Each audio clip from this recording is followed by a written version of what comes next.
Alright, good morning. Alright, so this is my 2000 Z3 2.5 liter engine, though for some reason the car is marked as a 2.3 on the outside, but maybe we'll fix that one of these days. So basically, I've owned this car for about 4.5 years now, and mainly a summer car, so I haven't really taken much consideration into it. But we've been doing some work on it over the last couple of years to make this more of a second car. I live in the Western New York area, so I really only have about maybe 6 months out of the year that I can really drive it. The problem with it right now is that it doesn't have any heat. And I did some research on it this last week, and I found that there is a part, which I'll show you right now, what I'm going to be replacing. There's this part right here, which connects to the heater core, and it's got an intake, outtake, and this is where the lines run in order to run into the, what I assume is the heater core inside the cabin of the car. And it's you can tell it's a solenoid. Let's see, it's got the, right there, a little solenoid here. And the suspicion is that basically that solenoid has gone bad. Now, multiple videos I've watched on some of the 3 Series and 5 Series, this particular part is right in this area right here. But not for me. It's all tucked all the way back right there. You can see the top of the solenoid right there. So I'm in the process right now. I'm just gonna make this video mainly to keep track of what I'm doing, but also maybe I'll put this up because there is no videos on how to do this anywhere. All right, so the first thing I'm gonna do, we'll walk through real quick, is I gotta remove this right here. There's two 10mm bolts down below. I'm gonna pull that away, probably grab a bungee cord to pull it away from here. I've removed the cover, as you can see, under my tools. I can remove the cover there to get a little bit of room. And I'm looking at, depending on how much space I get in there, I'm looking at possibly having to, maybe have to remove the intake manifold, which I really don't want to do.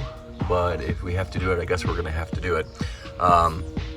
Yeah, the fun part is that the hoses are running this way into the firewall, and there are 2 hose clamps right here, but they're facing this way, not on the outside, which I have never in a million years understood why manufacturers feel the need to do that, because it's pretty much impossible to get to them. But luckily they are, I think, about 5mm bolts, so I should be able to get them off. So, all right, so I'll just be popping in every few minutes and showing you my progress as we go. Alright, as you can see, I bungee cord back this harness here, and I actually have really good access to this, a lot better than I thought. I was actually able to pull this piece back. Get a little bit better lighting there for you guys. So I was able to pull this piece back. As you can see, there's a mount right there. I was able to unplug it, and it looks like I have pretty easy access to it. This might be a little bit easier than I thought. I did drop my grommet though. The grommet goes right here. That slides off, but that should be pretty easy. Heck, this actually might be a little bit easier than I thought it was going to be. Let's just hope this is the problem. All right, well, that actually came off a lot easier than I expected it to. The clamps, although I think I just lost one of the clamps. Oh, yeah, I did. Have to find that. I lost one of the clamps. We'll just get another one if we need to. But that looks like it was pretty easy to do. Let's hope it goes on as easily. Oh, nope, I did lose one of the clamps. Oh well, I'll find it down there. All right, so let's see how that goes. So really, so far I've only got about 10 minutes into this, so it's going pretty smoothly. All right, so I got it back in place. I did find the grommet. I found where that slipped down, so that's fine. I just got to get that in better position. What I'm gonna do right now is I got everything plugged in. I've got my overflow open, so we can bleed this out a little bit, and then let's see if we have some heat in the car. We'll be back shortly for this one. Okay, so everything in the car has been put back together by the engine. The situation was actually not settled, so we are going to go on to step number 2. Now, the main problem I'm trying to fix here is that when I turn this and I have the car on, there's no change in heat. But the thing is there's also no resistance with this. You can see how easily I'm able to move this. Sorry about my hand being in the way. You can see how easily that's going to go back and forth. So I have a feeling, or I had a feeling, because this, you can feel the resistance in it, right? You can see by the way it's moving. So behind this, there's a groove.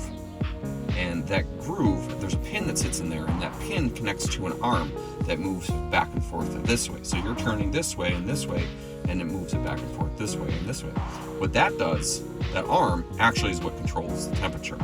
So the likeliness is that pin that fits within that groove is actually broken. And it's kind of the same scene with this one.